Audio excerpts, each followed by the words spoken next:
அதாவது நம்ம இந்த குக்கரை யூஸ் பண்ணும்போது இந்த குக்கர்ல நம்ம கடலை போட்டிருந்தா அந்த தண்ணியை வடிக்கிறதுக்கு ரொம்ப கஷ்டமா இருக்கும். ஒரு ஈஸி டெக்னிக் என்னன்னா வெயிட்டை முதல்ல ரிலீஸ் பண்ணணும். வெயிட் ரிலீஸ் பண்றது யூஸ்வலா நமக்கு அந்த இது கேஸ் இது போனதுக்கு அப்புறம் நம்ம விசில எடுத்து திறப்போம்.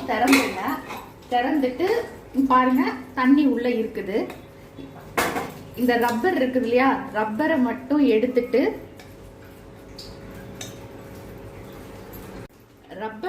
எடுத்துட்டு திருப்பி நீங்க எப்போதும் குக்கர் க்ளோஸ் பண்ற மாதிரியே க்ளோஸ் பண்ணிட்டு நல்லாவே லாக்கே போட்டுடலாம்.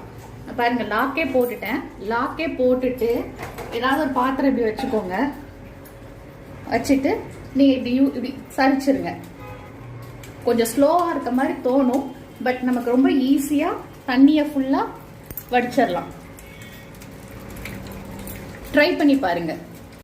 இதை பாருங்க, இப்போ அது ஃபுல்லா நான் வடிச்சிட்டு இருக்கு பாருங்க எவ்வளோ தண்ணி இதுல சேர்ந்துச்சு. நம்ம ஊத்திருந்த எல்லா தண்ணியுமே இப்போ இதுல சேர்ந்துரும்.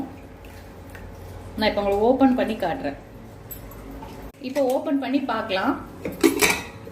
இதை பாருங்க, சுத்தமா கடலையில தண்ணியே இல்லையில. லைட்டா ஸ்பூன் கரண்டி போட்டு இது பண்ணி பார்க்கலாம். அந்த ஆவினால உங்களுக்கு அது இதாது. இது பாருங்க. இந்த இப்போ இதை எடுத்து ஈஸியா நம்ம பாத்திரத்துல மாத்திட்டு நம்ம தேவையான மாதிரி லைட்டா வத்தல் பொடி அதெல்லாம் போடனா போட்டும் சாப்பிடலாம், இல்ல வெறுமனையும் சாப்பிடலாம்.